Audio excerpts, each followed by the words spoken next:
Good morning ma'am. Very good morning बच्चों, कैसे हैं आप सब। विज्ञान की कक्षा में आपका स्वागत है। बच्चों, पिछली कक्षा में हमने कोशिका की परिभाषा और इसके प्रकारों के बारे में जाना था। हमने जाना था कि कोशिका जो होती है वो दो प्रकार की होती है, प्रोकैरियोटिक कोशिका और यूकैरियोटिक कोशिका। और हमने यह भी जाना था कि जो प्रोकैरियोटिक कोशिकाएं होती हैं उनमें केंद्रक अस्पष्ट या नहीं पाया जाता है। इसके अतिरिक्त जो यूकैरियोटिक कोशिकाएं होती हैं उनमें केंद्रक पाया जाता है। बच्चों, ये जो यूकैरियोटिक कोशिकाएं होती हैं ये दो प्रकार की होती हैं, पादप कोशिका और जंतु कोशिका। आज हम इस कक्षा में पादप कोशिका के बारे में जानेंगे। बच्चों, लगभग कोशिकाएं जो होती हैं वो एक जैसी होती हैं, मतलब उसमें कोशिकांग और जीव द्रव्य एक जैसा ही होता है, लेकिन कुछ अंतर होता है पादप कोशिका में और जंतु कोशिका में। आज हम पादप कोशिका के बारे में जानने वाले हैं, तो आप ध्यान से देखिएगा। उसके बाद जब हम जंतु कोशिका के बारे में जानेंगे तब आपको पता चलेगा कि इन दोनों में क्या अंतर है। वैसे मैं बीच बीच में आपको बताती रहूंगी, ठीक है। तो जैसे कि आप स्क्रीन पर देख पा रहे होंगे, एक कोशिका दिख रही है आपको। ये कोशिका बच्चों पादप कोशिका है। पादप कोशिका का मतलब जंतुओं का शरीर जैसे कोशिकाओं से बना होता है, ऐसे पौधों का शरीर भी कोशिकाओं से बना होता है। और पौधों का शरीर जिन कोशिकाओं से बना होता है उनको हम पादप कोशिकाएं कहते हैं, ठीक है। चाहे वो फूल की कोशिकाएं हों, चाहे वो फल की कोशिकाएं हों, चाहे वो पत्ती की कोशिकाएं हों, चाहे वो तने की कोशिकाएं हों या फिर जड़ की कोशिकाएं हों, ठीक है। ये सभी क्या कहलाएंगी? पादप कोशिकाएं कहलाएंगी। बस हाँ, कोशिकाओं के जो कोशिकांग होते हैं उनमें थोड़ा बहुत अंतर हो सकता है। जैसे पत्ती की जो कोशिकाएं होंगी उसमें क्लोरोप्लास्ट ज्यादा होगा। इसके अलावा जो जड़ की कोशिकाएं होंगी उसमें क्लोरोप्लास्ट नहीं हो सकता है, ठीक है। फूलों की जो कोशिकाएं होंगी उसमें क्लोरोप्लास्ट की जगह दूसरा प्लास्टिड होगा, ठीक है। तो चलिए देख लेते हैं। तो बच्चों, जैसे कि आप देख पा रहे हैं, सबसे ऊपर जो लेयर है वो क्या है? उसको लिखा है कोशाभित्ति।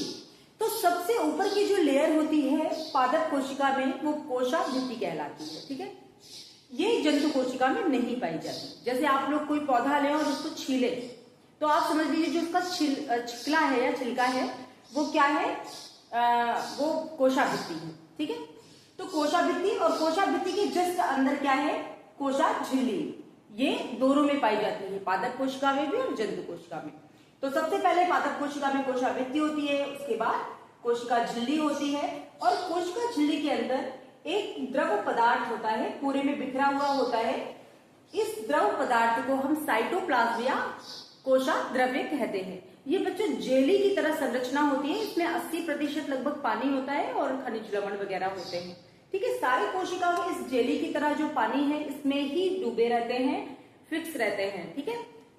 अब कौन कौन सी कोशिकाएं हैं? सबसे पहले तो आप देख पा रहे होंगे केंद्रक। केंद्रक सबसे बड़ा होता है बच्चों जनरली, और बहुत ही महत्वपूर्ण पार्ट है कोशिका का, क्योंकि जो जीन होते हैं, क्रोमोसोम होते हैं, डीएनए होते हैं, वो केंद्रक में ही पाए जाते हैं।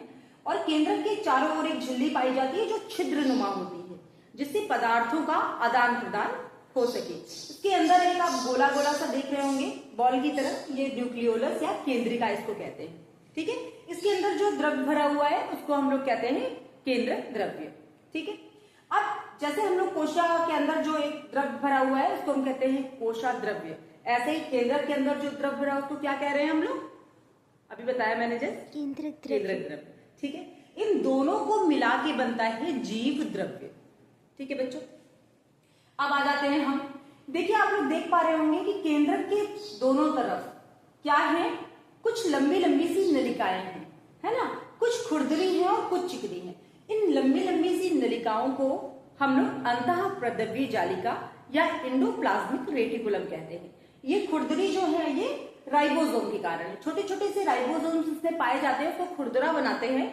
ये राइबोसोम्स प्रोटीन संश्लेषण का काम करते हैं। और जो चिकनी अंतः प्रद्रव्य जालिका या एंडोप्लाज्मिक रेटिकुलम है वो वसा और लिपिड का संश्लेषण करते हैं, ठीक है।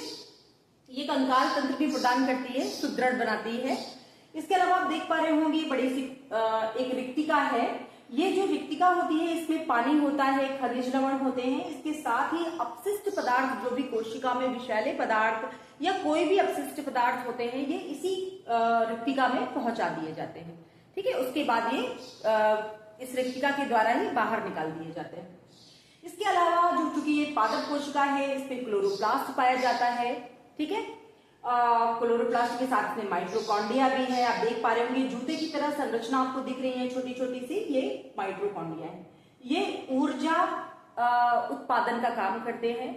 एडिनोसिन ट्राइफॉस्फेट एक होता है, अणु होता है ऊर्जा का, आप ये समझ लीजिए, उसको ये बनाता है।